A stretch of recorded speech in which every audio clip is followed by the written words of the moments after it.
You may remember an unsolved child murder that happened in South Knoxville almost 20 years ago. Two escaped prisoners are back behind bars this afternoon. 21-year-old Scotty Leach and 19-year-old Clayton Pierce escaped from the Campbell County Courthouse during a preliminary hearing Tuesday afternoon. Christmas comes early for country singer Amy Grant. CBS reportedly was so pleased with Grant's ratings in a made-for-TV movie, A Song from the Heart, that they're giving the go-ahead for a Christmas special. It's a beautiful day out here on the Alex Haley farm. It's owned by the Children's Defense Fund, and Hillary Rodham Clinton is in the tent behind me as we speak. A controlled burn like this helps to protect nearby residents in the future by removing built-up underbrush like this, which fuels forest fires. Vaughn says after the dog was shot, it was obviously in pain, dragging itself through the woods almost a whole block of way. You can see the blood in the snow, and by the footprints in the snow, you can tell the animal control agent wasn't far behind. Knoxville police say the suspect was later jailed on another charge and believe he may have died about 10 years ago.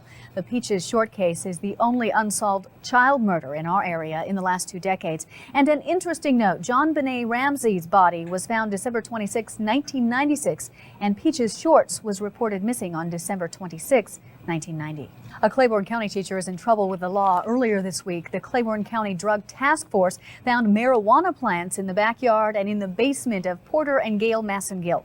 Gail Massengill is a school teacher at New Tazewell School.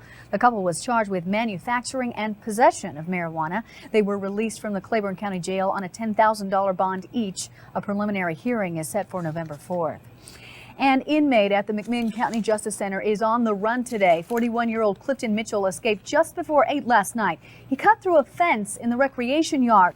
Mitchell was awaiting trial on theft charges and is not considered dangerous. If you have any information, please call the McMinn County Sheriff's Department at 745-5620. Knoxville's Dogwood Arts Festival enters its 40th year this spring, and organizers are extending it to fit in all the fun. The festival features various dogwood trails where visitors can see the magnificent dogwoods in full bloom. There are also a variety of concerts and activities at Market Square and other venues. The dates of the 2000 Dogwood Arts Festival are April 7th through the 30th, extending the event 1 week. Time now to get our first look at traffic around the city. Pete, I understand there was a pileup on I-40 East after Paper Mill. Is the traffic still slow going there? Yeah, I'll tell you what, guys, it's still a real mess. Well, we've told you about the pumpkin shortage, but the Halloween season would not be complete without a visit to the pumpkin patch and a good ghost story. Here's a look at a local preschool's first-time visit.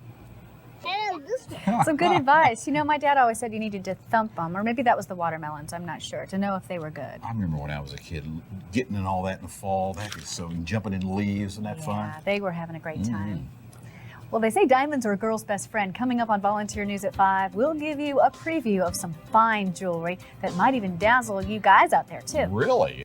The city of Knoxville has a surprise for illegal garbage dumpers. They've been watching and recording your every move at several of the city's most notorious dump sites. Today, we look at the videotapes and find out if this secret weapon is helping prosecutors.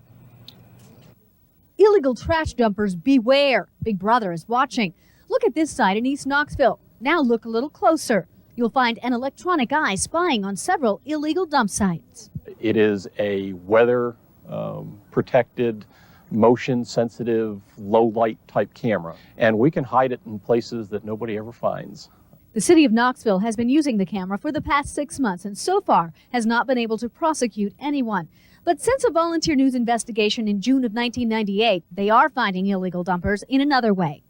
When people illegally dump at a site like this, they usually leave some type of evidence behind, like this chair, for example. It may have the dumper's name, also showing that he may be a pharmacist, and there are pictures inside of an old Hawaii trip. Now, we found similar evidence just like this a year and a half ago at a dump site on Gray Street. How are you? I'm Melissa Avery with Channel 8. Is this yours? That's you? We found this illegally dumped over on the Grave Street area. This woman was prosecuted, fined $130, and made to clean up her mess. Since our report, the city has prosecuted close to 200 people for illegally dumping trash, and they have cleaned up the Grave Street site. They hope the hidden camera will help to prosecute more people in the future. But I think the message here is that it is out there. Nobody knows where it is at any given day, and we're watching, and we're actively and going after people trying to prosecute them. And by the way, the pharmacist's trash we found at the dump site today, the city of Knoxville pulled the tape from the camera and caught the person responsible. Take a look at the video. You can see him pulling up in a blue truck and throwing the trash out. Inspectors believe the person could have been hired to take away the pharmacist's trash. We'll keep you updated on their investigation.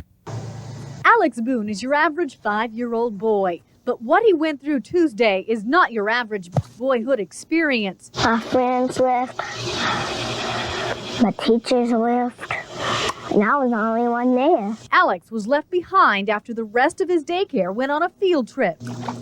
Alex had been left. They usually leave to go on their field trips about 9:15. He had been left when he woke up from nap. When he went out, he went to check. All the lights were off in the center.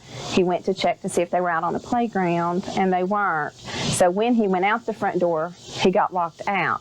Once little Alex realized he was left all alone and locked out of his daycare, that's when he came up here to Pellow Road. He was crying and trying to flag down anyone that was passing by. I wanted to know that everybody else to stop. Then he wouldn't stop. Then a white pickup stopped. Well, I've just seen that little boy standing there beside the road crying, and I thought there was probably something wrong, so I went on by, and I met a car, and he walked out and tried to flag the car down. I could see it in my mirror, and I knew there was something wrong with him, so I turned around and went back, and there was nobody there but him. I got him out of the road and called 911. The Knox County Sheriff's Department received the call about 11:30, meaning Alex most likely had been left alone more than 2 hours. The owner of Tate's After School on Pellow Road would not talk with us on camera, but told us the matter is being reviewed internally. Melissa Avery, Volunteer News. I want you to know that I was praying for you. Thank you. I appreciate that. And ask God just to be with you. Today, Principal Ratledge is a hero, just one day after being held hostage by one of his students. I just did what anybody in the system would have done. But only he was able to talk the teenager into turning himself in. Once Devin Stevens was locked inside the principal's office and pulled out the gun, that's when he threatened Ratledge's life and his own. The gun was pointed at me, and he was making the comment, "I'll do it." He pointed the gun at himself and said the same thing as well. A scary situation for anybody, but the Blount County Sheriff's Department and school officials say Ratledge did the right thing. He's had a tremendous amount of crisis management training. He used every bit of it, then some yesterday. Mr. Ratledge stayed calm, number one. And when he stayed calm, he showed his caring nature. He showed the child that he was concerned about him. He talked to the child. He kept conversation going. And in my opinion, Mr. Ratledge did everything right. Ratledge says his main concern was for the 850 students at Montvale and for Devin Stevens. I hope that he will be able to overcome this, get the help that he needs to overcome whatever problems that he may have, and be able to go on and live a successful life. Words from an elementary school principal, today's hero, tomorrow's role model. Melissa Avery, Volunteer News.